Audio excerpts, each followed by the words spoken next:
When my dear colleague and our friend Justin got slammed with the flu this past week, not the COVID flu, they both tested negative, he and Jewel, thanks be to God.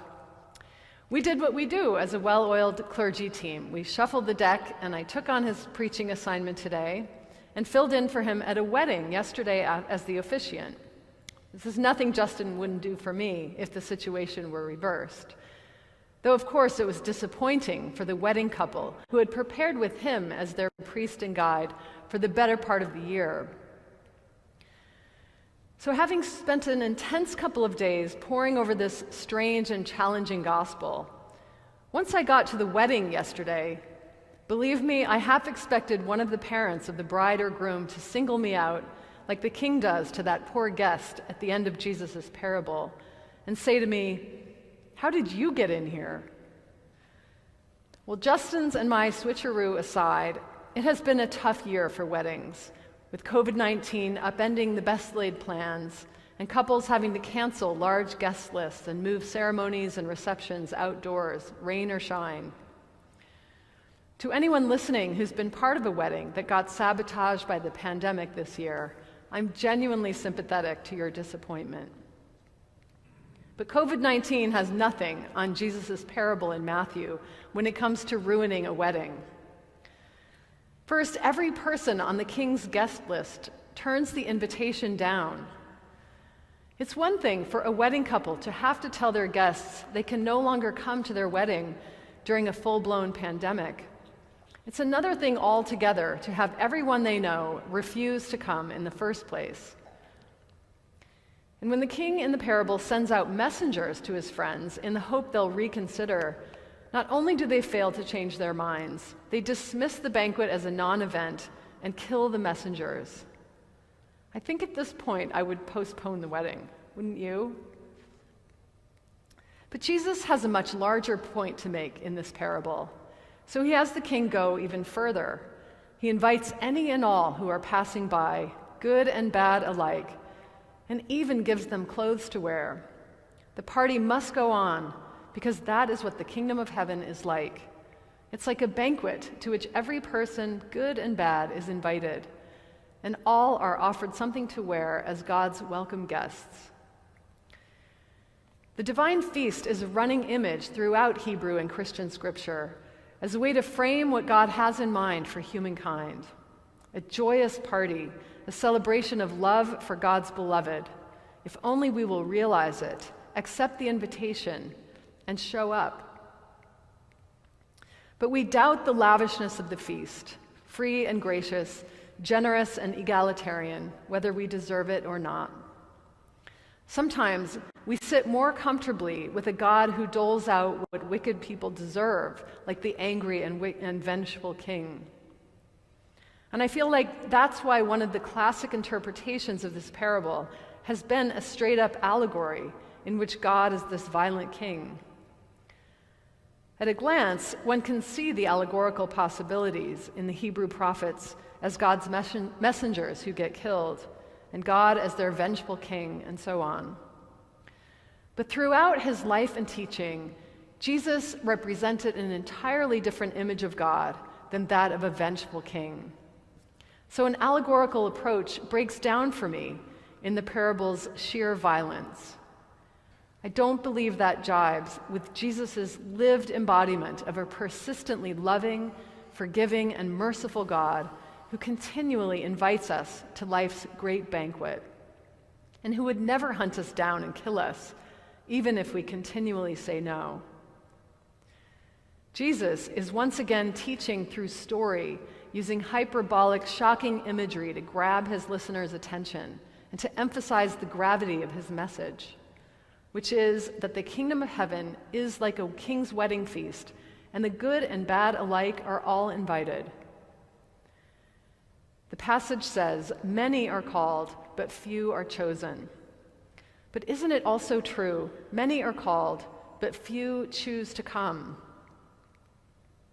As I was saying, Scripture is shot through with the imagery of meals. The Exodus Passover meal, Sabbath meals, the marriage feast at Cana, the dinner party of the prodigal son, dinners at Pharisees' houses and with prostitutes and sinners, sharing bread with Jesus' disciples, feeding crowds on hillsides with loaves and fishes, the Last Supper, the meal at Emmaus, breakfast on the beach with the resurrected Christ, and not least of all, the great supper of the Lamb in the book of Revelation. In each and every New Testament case, the meals amount to a gracious invitation to come to the table with Christ and find healing and unity with one another. So in light of this recurring scriptural motif of feasting, I want to try on a different interpretation of this difficult parable. Jesus was ever and always operating on the level of the inner heart of human beings. He might have sparred with Pharisees and political powers, but he never set out to take his own place in a position of power, earthly power. He sought only to challenge his religious rulers' ability to see that God is freely at work in the world, unbounded by their purity codes and exclusionary power structures, doing the work of healing and restoring the created order back to its intended harmony and fruitfulness. In this vein, we might read this wedding feast parable as a metaphor for the ways in which we insist on remaining outside of the truly meaningful arena of life, when we don't take time to notice where God is working in us and in the world. This parable throws light on how we willfully miss out or dismiss the very biggest cosmic possibility of joy that's ours for the taking, within us and around us, all the time. We doubt that joy can be ours. In the words of the writer and priest Robert Farrar Capon, Jesus' free grace, dying love, and unqualified acceptance might as well be a 15-foot crocodile, the way we respond to it. We will sooner accept a God who we will be fed to than one we will be fed by. It takes a certain intentionality to see joy beyond the pain in our world and in our own lives when we are in pain. But that doesn't mean joy isn't there, flickering brightly beyond the shadows of our suffering. St. Paul, who was frequently arrested and tortured, was actually writing from prison when he said to the Philippians, "Rejoice in the Lord always. Again, I say, rejoice." To enter into joy like that, it takes a daily spiritual practice of attention and an intention of deep listening and careful watching with inner heart and inner eyes to recognize the energy of the divine presence pulsating throughout everything, transforming pain into life-giving possibility. Forget any equating God with this parable's king. The story is about the people, the would-be wedding guests, and their inability to see what they're missing.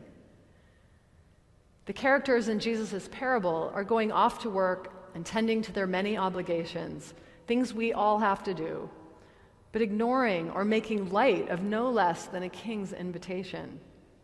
They kill the messenger, trying to invite them into something cosmically joyful. But God does not kill us and burn our cities when we refuse to listen. We are the ones who hurt one another trying to be right or to get ahead. We are the ones who sever relationships when we can't forgive or allow ourselves to be forgiven. We are the ones who divide and categorize people and things into good and bad, worthy and unworthy. We are the ones who exclude and kill and burn down cities. God is entirely outside of our violent ways. The possibility is always available to us to put aside our weapons and divisive ways, the mania and worry and fear that we wrap ourselves in, and instead put on the wedding garment that is an awakened soul, and come to the party where we find that peace that passes all understanding. Matthew's gospel begins with Emmanuel, God with us, and it ends with, "Lo, I am with you always." And all throughout the middle, the sum of Jesus' teaching invites us into this deeper dimension of living that's like a wedding feast. Many are called to this party, but few choose to enter in. What keeps us from going deeper when there is untold joy to be had there, even in the midst of life's greatest pain? Many will choose to bob along downstream along the current of their life's pain or pleasure, or chase the rush of ego, like the busy farmer and merchant in the parable, without stopping to think or feel beyond what can be quantified or monetized. And that's what it means to decline the invitation, to live out the deeper dimensions of our humanity and miss the real party. The mystics say suffering can be our greatest teacher, but it is hard to accept teaching from pain caused by people or situations or our own mistakes. We naturally see pain as an unwelcome guest. We will lock it away in a closet or slam the door on it out of fear or anger, or a dogged commitment to the reptilian response of fight or flight. But pain that is not transformed is transmitted, as Richard Rohr famously said. The meaning of life is found in aligning ourselves, our whole selves, with whatever is true, whatever is honorable, whatever is just, whatever is pure, whatever is pleasing, whatever is commendable, as St. Paul writes. If there is any excellence and if there is anything worthy of praise, think about these things, and the God of peace will be with you. Here is the good news. There is always truth and honor and justice to be found in the world or delivered to the world. There are always pure and pleasing and commendable things and people on which to train our attention and who teach us to see God at work in the world. We lack only the eyes to see and the ears to hear and the trust to respond. We must not take lightly the urgent invitation to let our souls awaken and come to this party that is the kingdom of heaven.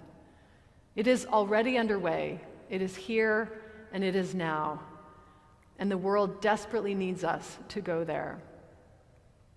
We are all invited. The good and the bad in all of us is invited. Take the invitation seriously, and don't forget to RSVP.